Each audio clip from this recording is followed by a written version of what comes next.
আজকে অনেক দিন পর আমি বাড়িতে ঝিঝি পোকা ফ্রাই করেছি। তোমরা সবাই জানো ঝিঝি পোকা আমার অনেক অনেক অনেক পছন্দের। আর এই ঝিঝি পোকাকে আমরা আমাদের চাকমা ভাষায় বলি ঘুমুরো। তো বলতে পারো এটা ঘুমুরো হলা। হলা মানে হচ্ছে ফ্রাই। সন্ধ্যা হতেই বাড়ির ভিতরে লাইটগুলোর সাথে সাথে বাড়ির উঠোনের লাইটগুলোও আমরা জ্বালিয়ে দিই। আর সেই লাইটের আলোর মধ্যেই চলে আসে ঝিঝি পোকাগুলো। সেখান থেকে গতকালকে আমরা প্রায় 32টা ঘুমুরো ধরেছিলাম, মানে ঝিঝি পোকা ধরেছিলাম আর কি। অবশ্য এতগুলো ঘুমুরো ধরা আমাদের পক্ষে সহজ ছিল না।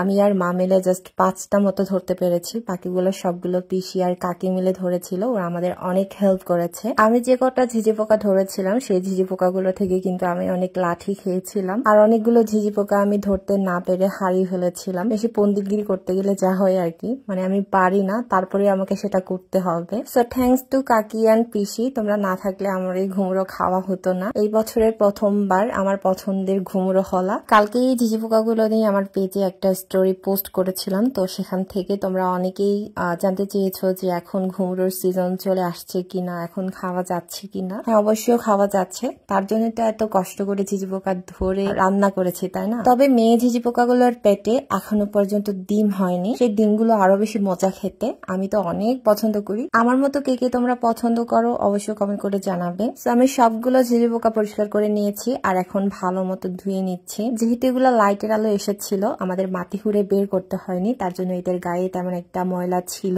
না। মাটি খুঁড়ে বের করলে দেখা যায় তাদের গায়ে অনেক মাটি লেগে থাকে, তার জন্য ভালো মতো ধুয়ে ভালোভাবে বারবার পরিষ্কার করতে হয়। তেল গরমে দিয়ে দিচ্ছি। তেল গরম হলে দিয়ে দিব পেঁয়াজ কুচি। এখানে জাস্ট আমি পেঁয়াজ কুচি আর কয়েকটা মরিচ ফালি করে কেটে দিয়েছি। তো প্রথমে পেঁয়াজ কুচিগুলো বাদামি কালার করে একটু ভেজে নেওয়ার পর আমি সেখানে ঘুমুরো গুলো দিয়ে দিয়েছি। তারপর দিয়েছি ফালি করে কেটে রাখা কাঁচা মরিচ গুলো। তারপর এখানে পরিমাণ মতো হলুদ আর লবণ অ্যাড করে ভালো মতো নেড়ে চেড়ে ঢাকনা দিয়ে ঢেকে দিব। আর এখানে যে আমরা তেলটা ইউজ করেছি সেই তেলটা দিয়ে আমরা পুরো রান্নাটা করব, মানে এক্সট্রা কোনো পানি ইউজ করতে হবে না। আমাকে যারা তোমরা ফলো করো, আমার ভিডিওগুলো যারা তোমরা ডেইলি দেখো, নিয়মিত দেখো, তোমরা হয়তো জানো যে আমার পেজে অলরেডি কিন্তু এই ঝিঝি পোকা দিয়ে বেশ কয়েকটা ভিডিও আপলোড করা আছে, যেখানে আমি আদা ফুল দিয়ে ঝিঝি পোকা রান্না করেছিলাম। তারপরে এমনিতে মরিচ দিয়েও ঝিঝি পোকা দিয়ে বানিয়েছিলাম। তো সবার কাছে কিন্তু যার যার খাবার অনেক দামি, সবাই নিজের খাবারকে অনেক রেসপেক্ট করে, সেটা যাই হোক না কেন।